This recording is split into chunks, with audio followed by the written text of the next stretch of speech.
जय हिंद। तो आज हम लोग पढ़ेंगे एक बहुत ही इंटरेस्टिंग टॉपिक है बायोलॉजी का, जिसका नाम है ब्लड। ब्लड जिसे हम लोग हिंदी में रक्त कहते हैं और बोलचाल के भाषा में हम लोग उसको खून कहते हैं। देखिए, अगर आप नीट का तैयारी कर रहे हैं तभी यह वीडियो आपके लिए उपयोगी होने वाला है। अगर आप पैरामेडिकल का तैयारी कर रहे हैं तभी यह वीडियो आपके लिए उपयोगी होने वाला है।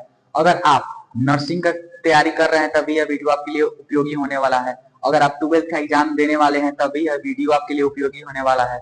अगर आप 10th का एग्जाम देने वाले हैं तब भी यह वीडियो आपके लिए उपयोगी होने वाला है। क्योंकि जो ब्लड है एक ऐसा टॉपिक है जो हर क्षेत्र हर फील्ड में इससे कोई ना कोई हमेशा दो तीन को क्वेश्चन जो है हमेशा पूछता रहता है। ये एक बेसिक है ब्लड। ब्लड आज हम लोग पढ़ेंगे बिल्कुल आसान भाषा में। चलिए, सबसे पहले हम लोग समझते हैं ब्लड क्या होता है।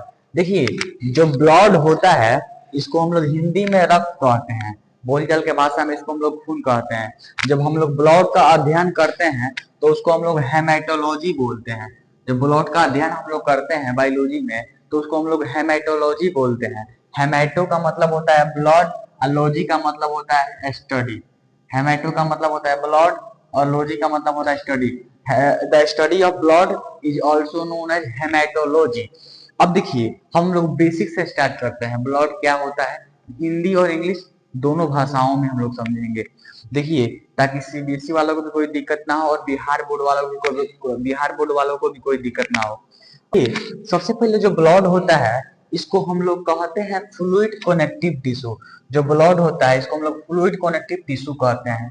देखिए, अगर आपसे कोई भी पूछे व्हाट इज ब्लड तो उसको पकड़िएगा, आप बोलिए कि blood is a fluid connective tissue. Blood क्या है तो ब्लड एक फ्लूइड कनेक्टिव टिश्यू है।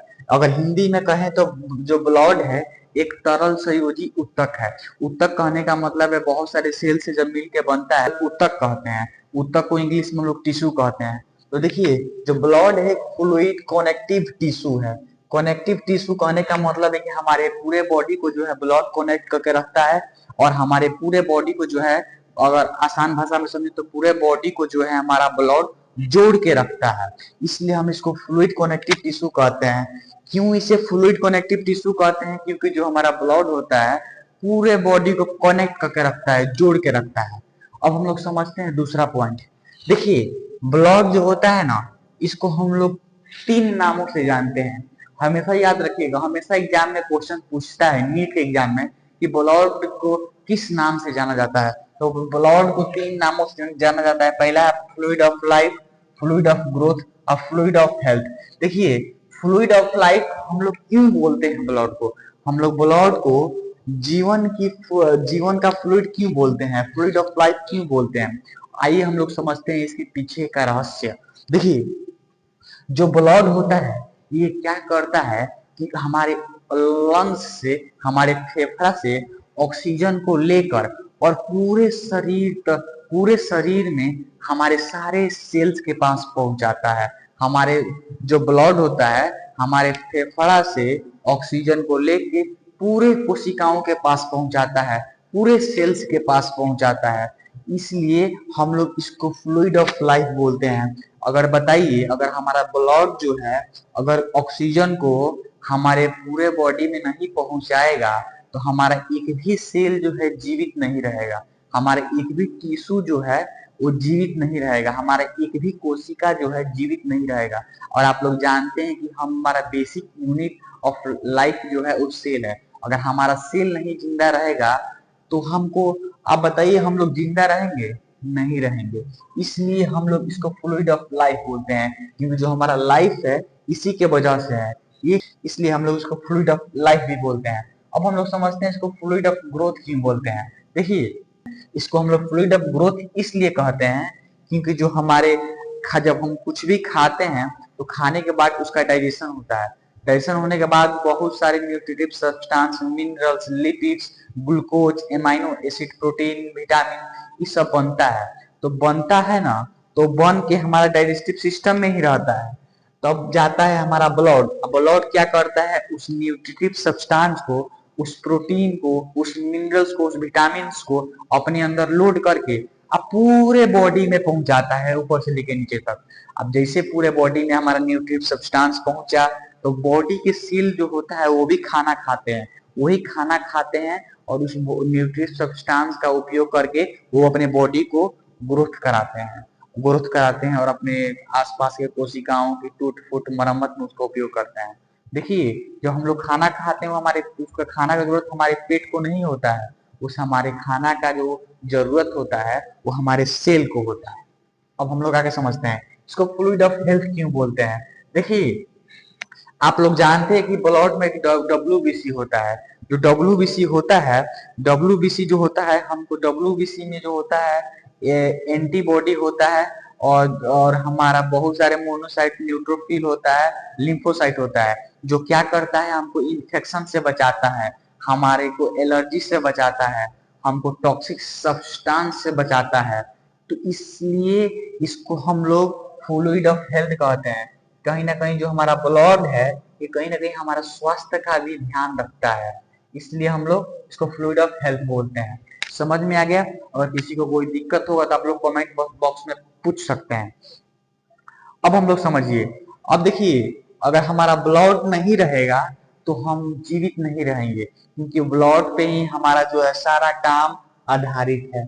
पूरा हमारा काम ब्लड पे ही आधारित है। अगर हमारे बॉडी में ब्लड अपना काम नहीं करना बंद कर दे तो हम लोग मर जाएंगे। आप लोग देखे होंगे कभी किसी को एक्सीडेंट होता है तो उसकी मौत जो है, उसका मौत का कारण जो होता है ब्लड होता है, क्योंकि किसी को अगर हेमरेज हो गया या किसी को एकदम ऐसा एक्सीडेंट हुआ कि उसका ब्लड जो है बॉडी से बहुत लॉस हो गया, तो उसमें क्या होता है कि ब्लड जब लॉस हो जाएगा हमारे बॉडी से तो कोई भी काम नहीं कर पाएगा, ना फ्लूइड ऑफ लाइफ का काम करेगा, ना फ्लूइड ऑफ ग्रोथ का काम करेगा, ना फ्लूइड ऑफ हेल्थ का काम करेगा, तो आदमी मर जाएगा। तो देखे होंगे आप, एक्सीडेंट होने में ज्यादातर यही रहता है, ज्यादातर यही कारण रहता है कि उसका बॉडी का ब्लड जो है बहुत ज्यादा लॉस हो जाता है। ठीक है, तो ये समझ में आ गया। अब हम लोग आगे समझते हैं।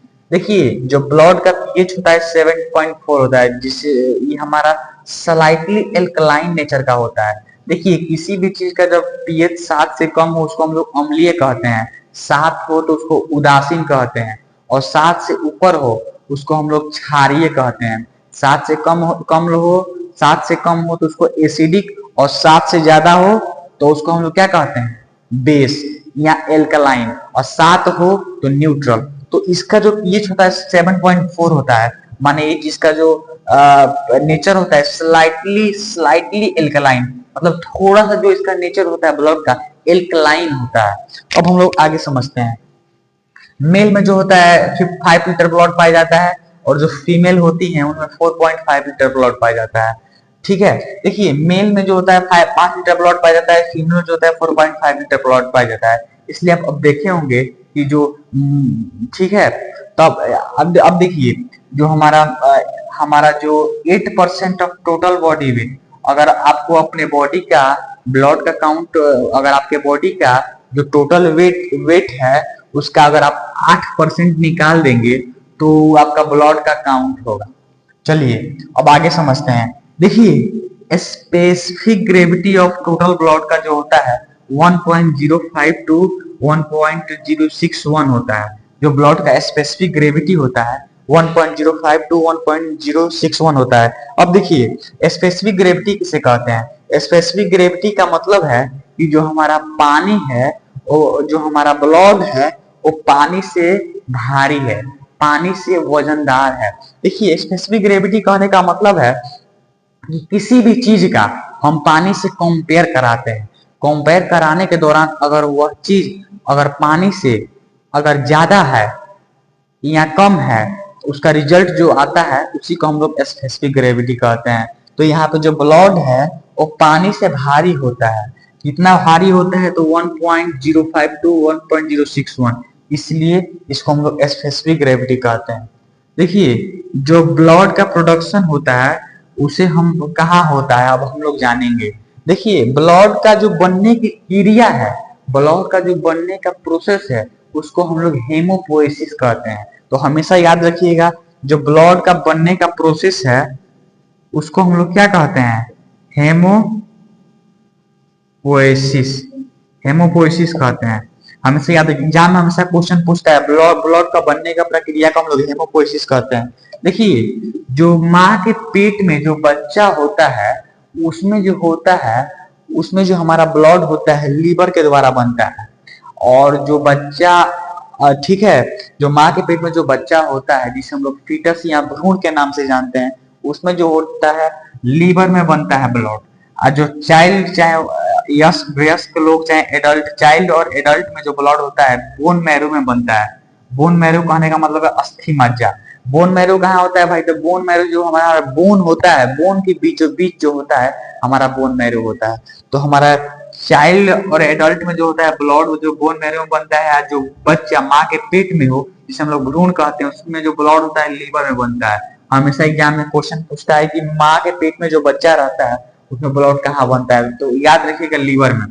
देखिए अब हम लोग समझते हैं ब्लड कहाँ स्टोर होता है। देखिए जो ब्लड होता है ये स्प्लीन नामक एक थैला होता है, उसी में जाके जो होता है हमारा ब्लड जो है स्टोर होता है। देखिए ब्लड स्टोर होता है स्प्लीन, हमसे याद है, जिसे हम लोग हिंदी में प्लीहा या तिल्ली के नाम से जानते हैं। इसे हम लोग हिंदी में प्लीहा या तिल्ली के नाम से जानते हैं। देखिए ब्लड जो होता है स्प्लीन में स्टोर होता है, माने जमा होता है। स्प्लीन जो होता है ना, इसको हम लोग प्लीहा या तिल्ली बोलते हैं। इसको हम लोग ब्लड बैंक के भी नाम से जानते हैं और इसको हम लोग ग्रेवयार्ड भी बोलते हैं। देखिए स्प्लीन को हम लोग इसलिए ब्लड बैंक बोलते हैं क्योंकि हमारे ब्लड को जमा करता है, हमारे ब्लड का स्टोर करता है, हमारे ब्लड को स्टोर करता है। और इसको हम लोग ग्रेवयार्ड या कब्र इसलिए बोलते हैं कि यहीं से जो हमारा ब्लड है बन स्टोर होता है और यहीं पे जो है मर जाता है। मर जाने का मतलब है, इस कब्र का मतलब क्या होता है? जहाँ पे कुछ मरता हो। तो जो ब्लड होता है हमारा स्प्लीन स्प्लीन में आके मर जाता है, और इसलिए हम इस लोग इसको ग्रेवयार्ड या ब्लड का कब्र कहते हैं। तो ब्लड का कब्रिस्तान कहाँ किसको बोलते हैं? स्प्लीन को। क्यों स्प्लीन को बोलते हैं? क्योंकि हमारा जो ब्लड होता है स्प्लीन में ही मर जाता है, इसलिए इसको हम लोग कब्र भी बोलते हैं। अब हम लोग समझते हैं हीमोग्लोबिन। देखिए हीमोग्लोबिन जो होता है आप लोग जानते होंगे, हमेशा एग्जाम में क्वेश्चन पूछता है हीमोग्लोबिन से कि देखिए ब्लड जो होता है हमारा लाल रंग, ब्लड का लाल रंग किसके कारण होता है? तो जो ब्लड का लाल रंग होता है हीमोग्लोबिन के कारण होता है। देखिए हीमोग्लोबिन का दो स्पेशल फीचर है। क्या फीचर है? तो फीचर है कि इसका इसका ब्लड का रेड जो कलर होता है इसी के कारण होता है, हीमोग्लोबिन के कारण। अब देखिए दूसरा जो है, इसको हम लोग हीमोग्लोबिन को रिस्पायरेटरी पिगमेंट कहते हैं। देखिए रिस्पायरेटरी पिगमेंट है, हीमोग्लोबिन क्या है? रिस्पायरेटरी पिगमेंट है। देखिए रिस्पायरेटरी पिगमेंट कहने का मतलब है कि हम आप लोग को पहले ही बताएं कि जो ब्लड का काम होता है ऑक्सीजन को लंग फेफड़ा से लेके पूरे शरीर में पहुंचाता है, और कार्बन डाइऑक्साइड जो हमारे मेटाबॉलिक एक्टिविटी के दौरान जो सेल में बनता है उसको लेके फिर फेफड़ा को दे देता है, और फेफड़ा क्या करता है? उसको निकाल देता है। तो देखिए समझिए रिस्पायरेटरी पिगमेंट कहने का मतलब है कि कहीं ना कहीं हमारे ब्लड के अंदर जो है हीमोग्लोबिन पाया जाता है। यही हीमोग्लोबिन जो होता है ऑक्सीजन को लंग्स से माने फेफड़ा से बांध के लाता है और हमारे पूरे सेल के पास दे देता है, ऊपर नीचे दाएं बाएं चारों तरफ दे देता है। और फिर वहां से जो सेल के मेटाबॉलिक एक्टिविटी के दौरान जो वहां पे CO2 बना है उसको बांध के लेके आता है हीमोग्लोबिन, और हमारे लंग्स को दे देता है, और हमारा लंग्स जो CO2 को बाहर निकाल देता है। और समझिए यही हमारा ट्रिक है, इसीलिए इसको हम लोग रिस्पायरेटरी पिगमेंट बोलते हैं। रिस्पायरेटरी पिगमेंट कहने का मतलब ही ऑक्सीजन और गैस से जुड़ा हुआ है। ये हमारा क्या करता है? ऑक्सीजन को लेकर पूरे शरीर में पहुंचाता है हीमोग्लोबिन। तो है 14 ग्राम डेसीलीटर जो होता है हीमोग्लोबिन पाया जाएगा मेल में। अगर फीमेल का ब्लड जो आप एक टीपा लीजिएगा, एक ढक्कन, तो आपका जो उसमें 13 ग्राम डेसीलीटर ब्लड पाया जाता है। देखिए जो मेल में जो होता है ब्लड हीमोग्लोबिन ज्यादा पाया जाएगा, मेल में हीमोग्लोबिन ज्यादा, तो मेल में लोहा की मात्रा ज्यादा, क्योंकि हीमोग्लोबिन में होता है लोहा। फीमेल में हीमोग्लोबिन कम, तो फीमेल में लोहा की मात्रा कम। देखिए जिसमें ज्यादा हीमोग्लोबिन पाया जाता है उसमें उसका जो बॉडी होता है, उसका शरीर जो होता है एकदम लोहे की जैसा होता है, एकदम मजबूत होता है, क्योंकि हमारा हीमोग्लोबिन जो होता है ब्लड के अंदर पाया जाता है, और हीमोग्लोबिन के अंदर जो होता है लोहा पाया जाता है। तो मेल में लोहा हीमोग्लोबिन ज्यादा, तो मेल में लोहा ज्यादा। फीमेल में हीमोग्लोबिन कम, तो फीमेल में लोहा की मात्रा कम। देखिए इसी के चलते जो होता है हमारा जो होता है फीमेल का शरीर काफी कमजोर होता है। आप एक एक डंडा एक फीमेल को मारिए, एक डंडा एक फीमेल को मारिए, एक डंडा आप मेल को मारिए। मेल को कुछ असर नहीं पड़ेगा, लेकिन फीमेल को ज्यादा असर पड़ेगा, क्योंकि जो फीमेल होती हैं उनका जो शरीर में हीमोग्लोबिन कम होता है। हीमोग्लोबिन जो में होता है जो लोहा होता है। ठीक है, तो ये बात समझ में आ गया। अब हम लोग आगे समझते हैं। देखिए, हीमोग्लोबिन का 2 गो फीचर है। पहला फीचर है कि इसी कारण जो होता है ब्लड का जो रंग होता है लाल होता है। ब्लड का जो रंग होता है लाल किसके कारण होता है? तो हीमोग्लोबिन के कारण जो होता है ब्लड का रंग लाल होता है। दूसरा जो फंक्शन है वो है रिस्पायरेटरी पिगमेंट। देखिए, जो हीमोग्लोबिन होता है क्या करता है, इसको हम लोग रिस्पायरेटरी पिगमेंट के नाम से जानते हैं, क्योंकि यही है ब्लड के अंदर वो शिकारी जो क्या करता है, ऑक्सीजन का शिकार करके हमारे पूरे बॉडी के पास क्या करता है, पहुंचाता है, पूरे हमारे सेल के पास पहुंचाता है। देखिए, अब हम लोग मैकेनिज्म समझे कैसे पहुंचाते हैं। जैसे हम लोग ऑक्सीजन लिए तो चला गया फेफड़ा। फेफड़ा क्या करता है, टंकी का काम करता है, जो हमारे ऑक्सीजन को रखता है। वहां पे जो जाता है हमारा ब्लड, और ब्लड के अंदर होता है हीमोग्लोबिन। ब्लड ब्लड के अंदर हीमोग्लोबिन। हीमोग्लोबिन क्या करता है, ब्लड अपने हीमोग्लोबिन को लेके जाता है फेफड़ा तक, और जैसे ही ब्लड जो फेफड़ा तक पहुंचता है तब वहां पे अपने हीमोग्लोबिन से कहता है कि जाओ जाओ जाओ जाओ जाओ, ऑक्सीजन आ गया, उसको पकड़ के लाओ, जाओ जाओ जाओ जाओ, उसको ऑक्सीजन को पकड़ के लाओ। तो हीमोग्लोबिन निकल के जाता है, ऑक्सीजन को पकड़ता है, और पकड़ के लेके फिर ब्लड में आता है। अब तो ब्लड कहता है कि चलो हीमोग्लोबिन हो गया, पकड़ लिए, हाँ हाँ पकड़ लिए, चलो। तो फिर ब्लड जो है हीमोग्लोबिन के अपने अंदर बैठा के ले जाता है पूरे सेल के पास, और पूरे सेल के पास दे देता है। कहता है ए तो ये तुम लो, ये सेल तुम ये लो, ये सेल तुम लो, इस ऑक्सीजन को लो, तुम भी लो, तुम भी लो, तुम भी सेल लो। जितने भी सेल होते हैं सबको जो होता है हमारा हीमोग्लोबिन ऑक्सीजन को दे देता है। और फिर क्या करता है, फिर जो है वहां पे देने के बाद से जितने भी मेटाबॉलिक एक्टिविटी के दौरान सेल जो है ऑक्सीजन को लेके खाना बनाता है। खाना बनाने के बाद जो वहां पे जो होता है राख चाहे अनवांटेड सब्सटेंस बनता है, तो अब क्या करता है, तब उस अनवांटेड सब्सटेंस को फिर हीमोग्लोबिन क्या करता है, फिर ब्लड कहता है हीमोग्लोबिन से कि हीमोग्लोबिन लो, हीमोग्लोबिन चलो चलो, अनवांटेड सब्सटेंस बन गया है बॉडी में, सेल खाना बना लिया है। उस खाना बनने के दौरान जो हानिकारक पदार्थ बना है उसको बॉडी से बाहर निकालना है। तो फिर ब्लड जो है हीमोग्लोबिन को लेके जाता है साथ में, और हीमोग्लोबिन क्या करता है, उस अनवांटेड सब्सटेंस मतलब CO2 को क्या करता है, लेके हमारे पूरे बॉडी में से बाहर निकाल देता है। माने बाहर निकालने का मतलब है कि उस अनवांटेड सब्सटेंस CO2 को लेके आता है और हमारे फेफड़ा को दे देता है। और फेफड़ा उसको तो अंदर रख नहीं सकता है, क्योंकि जो CO2 होता है बहुत खतरनाक पदार्थ होता है। तो क्या होता है कि उसमें क्या होता है, तो उसमें जो होता है हमारा, हम लोग एक्सपायरेशन के दौरान जो है हम CO2 को बाहर निकाल देते हैं। आगे समझते हैं। अब हम लोग समझते हैं फंक्शन ऑफ ब्लड। ब्लड का क्या कार्य है। देखिए, जो ब्लड का पहला कार्य है, क्या करता है, न्यूट्रिटिव फंक्शन करता है। ये हमारा ब्लड है, न्यूट्रिटिव फंक्शन परफॉर्म करता है। अब हम लोग समझेंगे कि जो हमारा ब्लड होता है वो न्यूट्रिटिव फंक्शन कैसे परफॉर्म करता है। देखिए, हम कुछ भी खाए, मान लीजिए हम कुछ भी खाना खाए, मान लीजिए हम दाल खाए, भात खाए, दूध पी लिए, उसके बाद से नहीं हुआ तो हम बर्गर खा लिए, उसके बाद से नहीं हुआ तो हम लोग बादाम खा लिए, किशमिश खा लिए, उसके बाद से भी नहीं हुआ तो केला खा लिए। तो समझिए, जो हम खाना खाए तो हमारा गया डाइजेस्टिव सिस्टम में। डाइजेस्टिव सिस्टम में जैसे ही डाइजेस्टिव सिस्टम में हमारा खाना एंटर किया तो उसका जो है वहां पे एक प्रक्रिया चलने लगा जिसे हम लोग डाइजेशन बोलते हैं। तो हम खाना खाए, हमारे गए डाइजेस्टिव सिस्टम में, वहां पे जो है उसका डाइजेशन हुआ। डाइजेशन होने के बाद वहां पे बहुत सारे vitamin, minerals, protein, glucose, amino acid, lipids ये सब बने।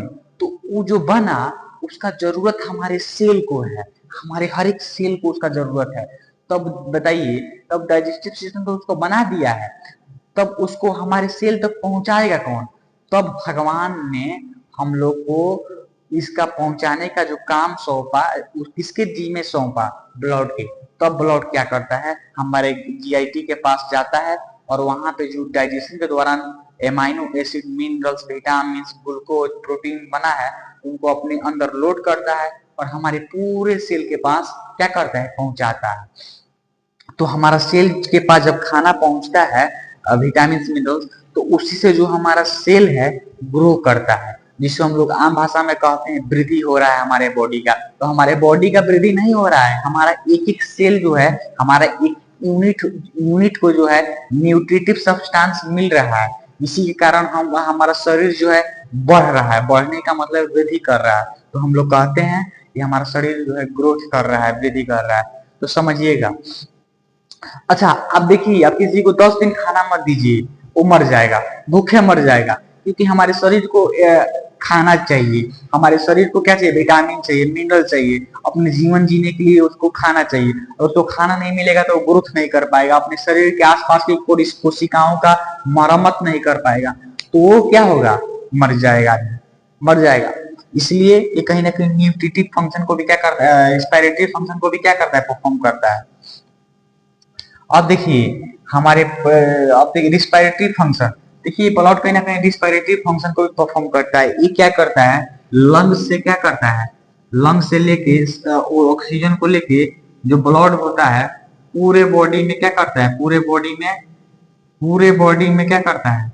पूरे सेल के पास क्या करता है? पहुंचाता है। देखिए हम जैसे ऑक्सीजन लेते हैं, उस ऑक्सीजन को जो हमारे जाता है लंग्स, फेफड़ा, फेफड़ा जो लंग्स होता है तो हमारे ऑक्सीजन को खाली टंकी की तरह रखने का काम करता है।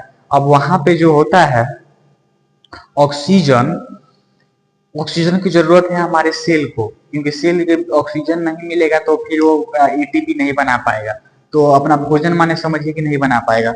तो कहीं ना कहीं देखिए हमारे बॉडी, हमारे लंग्स से जो है ऑक्सीजन को उठा के ब्लड पूरे बॉडी के में पहुंचाता है, पूरे बॉडी में पूरे सेल के पास पहुंचाता है, पूरे सेल के पास पहुंच जाता है। तो ये कहीं ना कहीं रिस्पिरेटरी फंक्शन को परफॉर्म करता है। और सेल में मेटाबॉलिक एक्टिविटी के दौरान जो CO2 बनता है उसको लेके आता है और फिर हमारे लंग्स को दे देता है। लंग्स क्या करता है? एक्सपायरेशन के दौरान बाहर निकाल देता है, जिसे हम लोग CO2 के नाम से जानते हैं। CO2 जो बनता है उसको ले जाकर फिर से लंग्स के पास दे देता है, लंग्स जो होता है उसको बाहर निकाल देता है। याद रखिएगा, देखिए राह जहां तक जाएगा राहगीर वहां तक जाएगा। तुम दरिया से क्या पूछते हो कि नीर कहां तक जाएगा।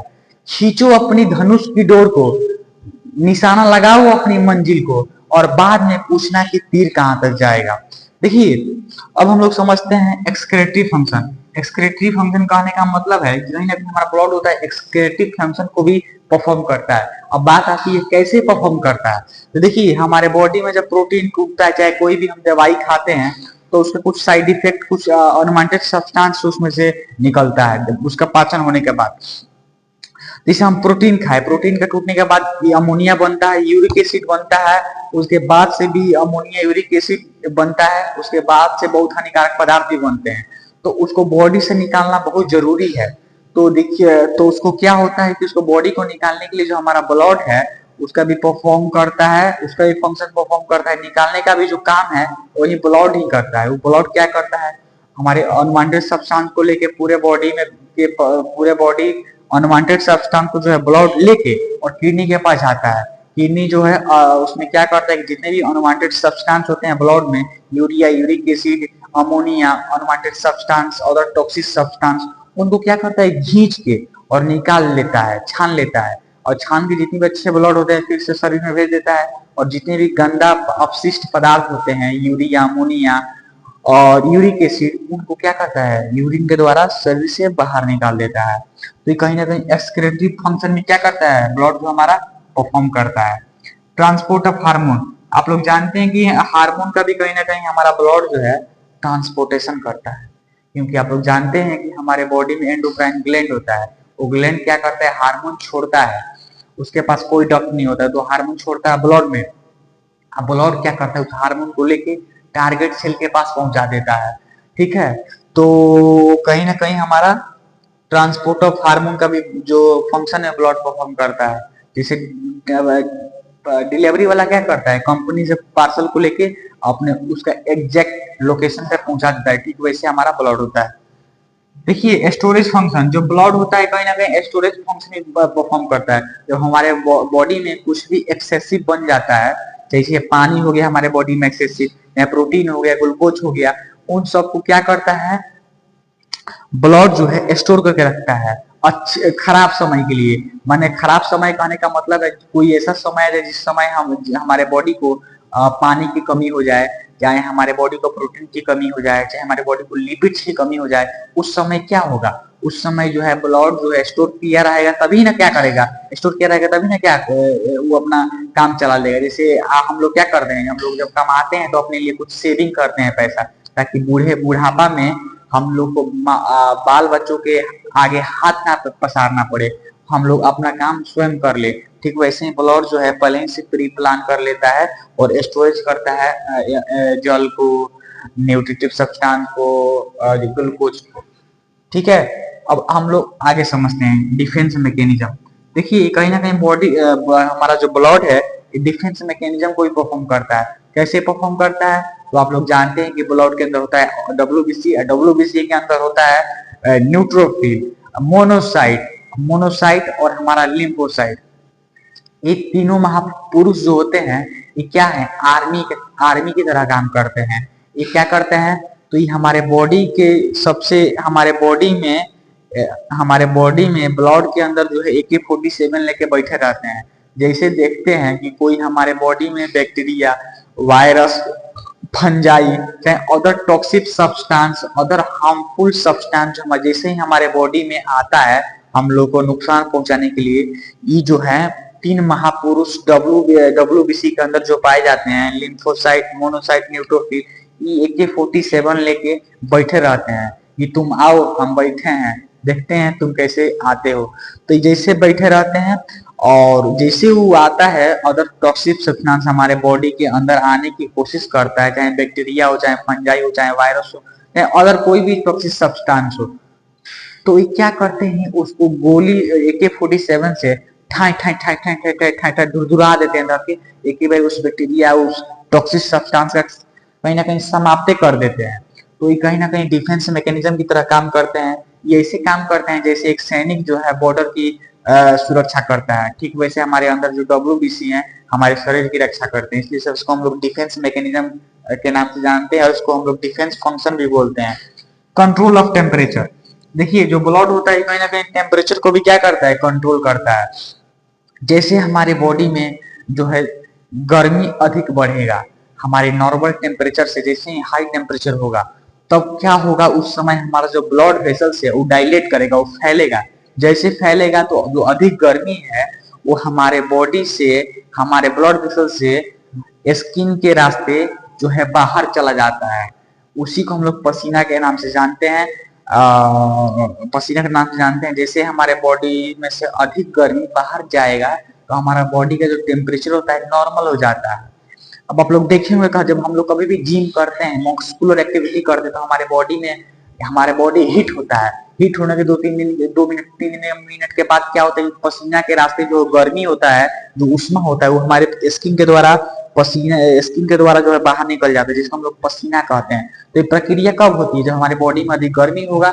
जैसे ही गर्मी होगा तो ब्लड क्या करेगा, ब्लड वेसल्स को डायलेट करेगा, और जैसे ही डायलेट करेगा तो जो हमारा गर्मी है, जो उष्मा है, वो स्किन के रास्ते शरीर से बाहर निकल जाता है। समझ गए? इसमें किसी को कोई दिक्कत नहीं। चलिए आगे समझते हैं। इसलिए इसको हम लोग कंट्रोल ऑफ टेम्परेचर कहते हैं। जैसे हम लोग को ठंड लगती है तो क्या होता है, जो ब्लड वेसल्स होते हैं वो कॉन्स्ट्रिक्ट हो जाते हैं, ताकि हमारे जो देह में गर्मी है, गर्मी हमारे देह में बना रहे। ठीक है, तो हमारे को ठंडी ना लगे, इसलिए कहीं ना कहीं हमारे टेम्परेचर को भी क्या करता है, मेंटेन करता है या रेगुलेट करके रखता है। देखिए आप जब तक हाथ ऐसे रगड़िएगा तब तक आपका हाथ गर्म रहेगा, जैसे ही छोड़ दीजिएगा हाथ ठंडा पड़ जाएगा। अब हम लोग एक बात करते हैं, चलिए एक साइंटिस्ट थे विलियम हार्वे। इन्होंने कहा था कि जब तक शरीर में खून दौड़ेगा तब तक शरीर में गर्मी रहेगी और आदमी जिंदा रहेगा, और जैसे ही खून चलना बंद हो जाएगा आज शरीर ठंडा पड़ जाएगा, आदमी मर जाएगा। अब देखिए ऊपर वाला का क्या दिमाग था। ब्लड को हम लोग को वरदान के रूप में दिया है। ब्लड भगवान कहते हैं कि भगवान हम लोगों को कुछ नहीं दिए, भगवान ने हम लोग को ब्लड दिया है। ब्लड देखिए जिसको हम लोग fluid of life, fluid of growth, fluid of health, इतना काम कर रहा है। ऑक्सीजन को भी पहुंचा रहा है, न्यूट्रिटिव सब्सटेंस को भी पहुंचा रहा है, अपशिष्ट पदार्थ जो हमारे शरीर में बन रहे हैं उसको भी बाहर निकाल दे रहा है, हार्मोन का भी कहीं ना कहीं ट्रांसपोर्टेशन कर दे रहा है, हमारे टेम्परेचर को भी कहीं ना कहीं बैलेंस कर दे रहा है, उसके बाद से एसिड बेस बैलेंस भी करता है, उसके बाद डिफेंस मैकेनिज्म भी कर दे रहा है, स्टोरेज फंक्शन भी कर दे रहा है। बताइए एक ब्लड है इतना काम कर दे रहा है, सोचिए क्या दिमाग होगा ऊपर वाले का, सोचिए। अब हम लोग आगे समझेंगे ब्लड के कंपोजिशन। देखिए अब हम लोग समझेंगे कि ब्लड में क्या क्या पाया जाता है। अब हम लोग समझेंगे कि ब्लड जो है किस किस चीज से मिलकर बना होता है। अब हम लोग समझेंगे कि ब्लड को अगर हम माइक्रोस्कोप से देखेंगे तो उसमें क्या क्या पाया जाता है। अब हम लोग समझते हैं। देखिए जो ब्लड होता है इसमें टू पार्ट्स होते हैं, पहला होता है प्लाज्मा, दूसरा होता है सेल्स। देखिए जो प्लाज्मा होता है एक फ्लूइड होता है, एक कलरलेस फ्लूइड होता है। कलरलेस कहने का मतलब इसमें कोई कलर नहीं होता है, जिस कलर में डालिएगा उस कलर का हो जाएगा। तो इस प्लाज्मा में जो होता है 55% पाया जाता है हमारे ब्लड में, माने हमारा जो प्लाज्मा होता है 55% पाया जाता है। उसके बाद जो सेल होता है वो 45% पाया जाता है। अब देखिए अब हम लोग आगे समझेंगे। देखिए प्लाज्मा में जो होता है तीन पार्ट्स होते हैं, सोलिड, वाटर एंड गैस। देखिए सोलिड माना होता है ठोस। देखिए प्लाज्मा में कुछ ऐसे कण होते हैं जो ठोस होते हैं, वो कितना पाया जाता है तो 55% का 8 to 9% पाए जाते हैं हमारा ठोस सोलिड पार्टिकल्स होते हैं हमारे ब्लड में, जो 8 to 9% पाए जाते हैं। जो वाटर होता है हमारा ब्लड में प्लाज्मा में वो 91 to 92% के बीच में पाए जाते हैं। यानी हमारे ब्लड में वाटर, प्लाज्मा में हमारा वाटर जो होता है 91 से 92% पाया जाता है हमारे ब्लड में वाटर। और जो गैसेस होते हैं वो ऑक्सीजन, O2, नाइट्रोजन। आप लोग जानते हैं कि हमारा ब्लड जो है ऑक्सीजन, नाइट्रोजन, कार्बन डाइऑक्साइड का ट्रांसपोर्टेशन करता रहता है इधर से लेके इधर, इधर से लेके इधर। तो आप समझिए, तो ये हो गया हमारे प्लाज्मा में 8 to 9% सोलिड पाए जाते हैं और 91 to 92% वाटर पाए जाते हैं और गैसेस पाए जाते हैं 0.11 CO2, NO2 और नाइट्रोजन। हमेशा याद रखिएगा। देखिए सोलिड में होता है organic substance, organic substance, inorganic substance. देखिए ऑर्गेनिक सब्सटेंस कहने का मतलब है, ऑर्गेनिक सब्सटेंस में हमारा दो को पाए जाते हैं। ऑर्गेनिक सब्सटेंस में हमारा प्लाज्मा प्रोटीन पाया जाता है। प्लाज्मा प्रोटीन देखिए हमारा ऑर्गेनिक सब्सटेंस में पाया जाता है। प्लाज्मा प्रोटीन हमारा एल्बुमिन, ग्लोब्यूलिन, फाइब्रोनोजिन। देखिए ये जो है ना, ये क्या करता है, ये हमारा प्लाज्मा प्रोटीन है। इस प्लाज्मा प्रोटीन जो होता है एल्बुमिन, ग्लोब्यूलिन, फाइब्रोनोजिन, ये क्या है, प्लाज्मा प्रोटीन है। अब देखिए आगे हम लोग समझते हैं इनऑर्गेनिक में।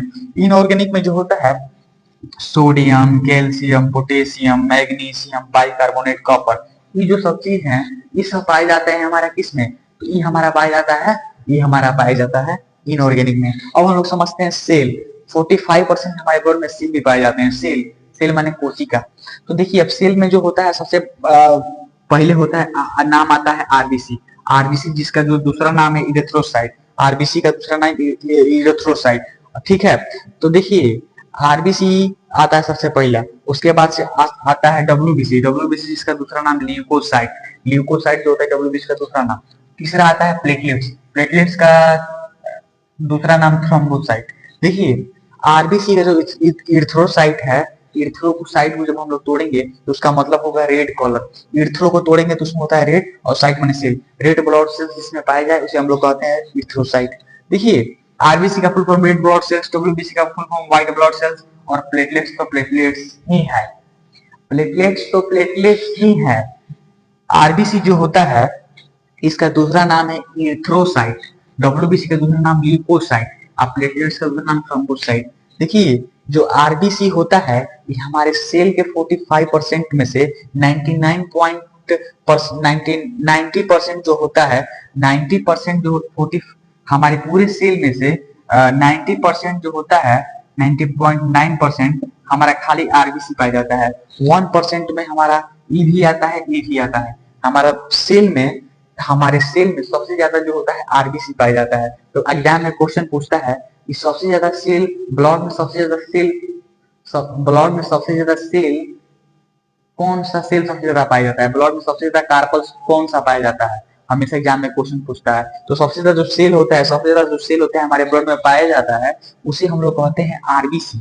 आरबीसी जो होता है ना सबसे ज्यादा हमारे ब्लड में पाया जाता है। नहीं, ब्लड में नहीं, हमारे सेल में पाया जाता है। ब्लड में तो प्लाज्मा सबसे ज्यादा पाया जाता है, लेकिन सेल की बात हम कर रहे हैं। सेल में सबसे ज्यादा जो होता है आरबीसी पाया जाता है। 99% जो होता है हमारा आरबीसी पाया जाता है, और 0.5% डब्ल्यूबीसी और 0.5% प्लेटलेट्स।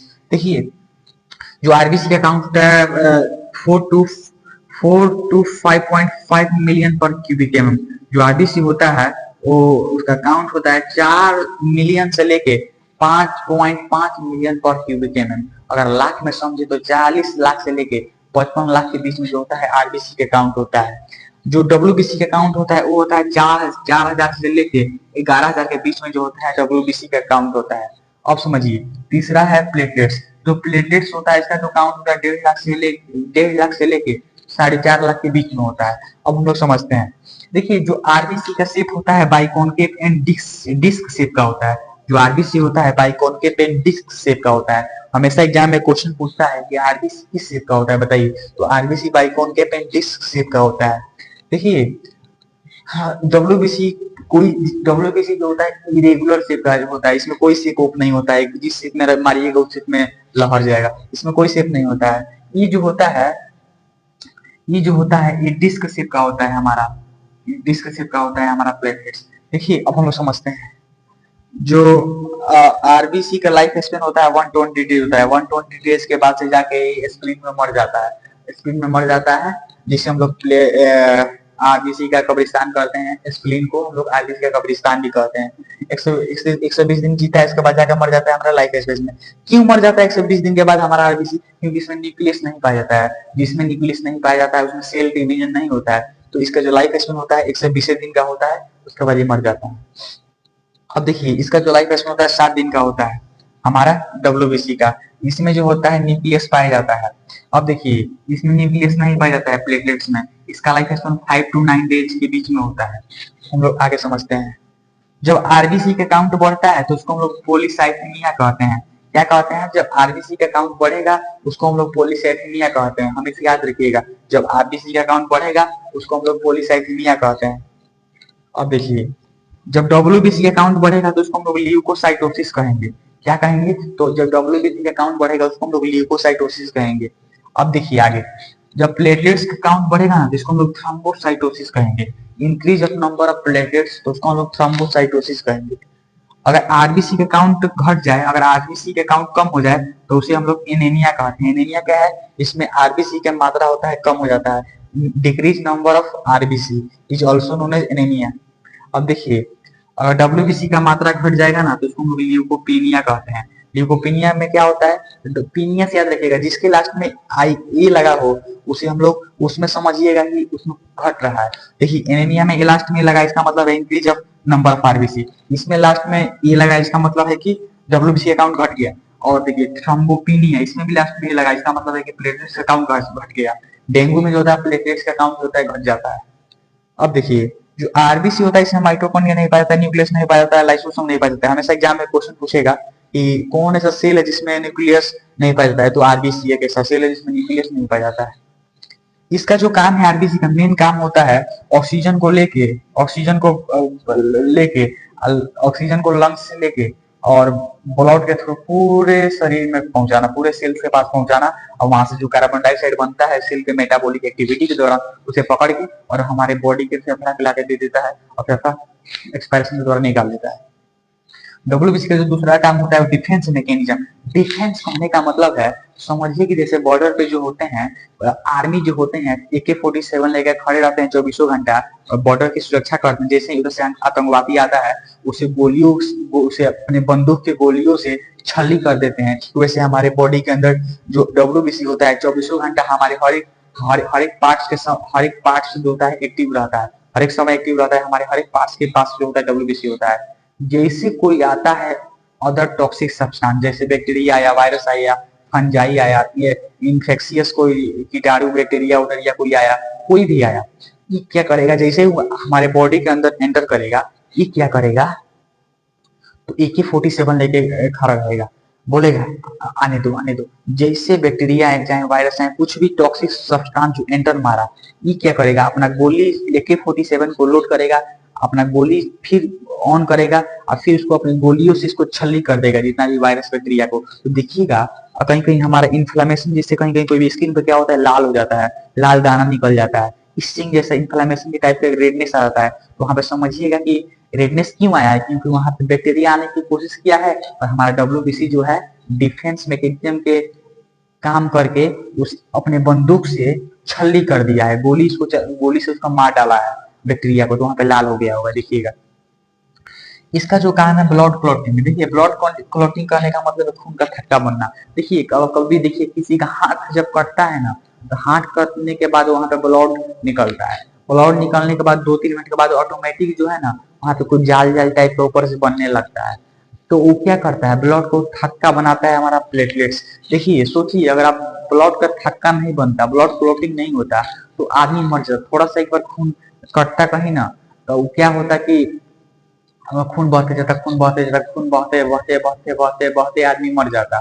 तो कहीं ना कहीं जो है प्लेटलेट्स जो है ब्लड क्लॉटिंग में हेल्प करता है। अब हम लोग समझते हैं डब्ल्यूबीसी। देखिए डब्ल्यूबीसी जो होता है इसमें 3 पार्ट्स होते हैं जिनको हम लोग ग्रेन्युलोसाइट कहते हैं, जिसका नाम है न्यूट्रोफिल, एस्नोफिल, बेसोफिल। और जो दूसरा पार्ट होता है जिसको हम लोग एक ग्रेन्युलोसाइट कहते हैं, उसमें आता है मोनोसाइट, लिम्फोसाइट। ठीक है, देखिए न्यूट्रोफिल होता है ये हमारे डब्ल्यूबीसी में 60% पाया जाता है। Eosinophil two two two two two two और 3% पाया जाता है। बेसोफिल होता है 0.5 से लेके 1.1% के बीच में पाया जाता है।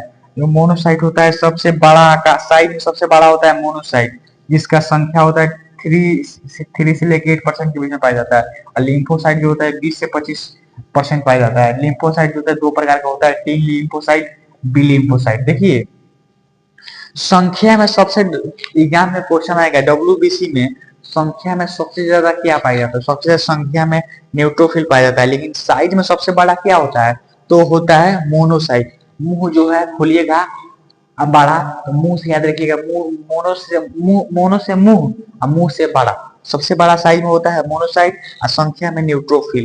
देखिए देखिए आप कहीं कहीं आप चीनी मीठा गिरा दीजिए, वहां बहुत सारी जो संख्या में बहुत ज्यादा क्या होगा, वहां पे बहुत सारी जो चींटियां आ जाएंगी, संख्या में सबसे ज्यादा चींटियां आ जाएंगी।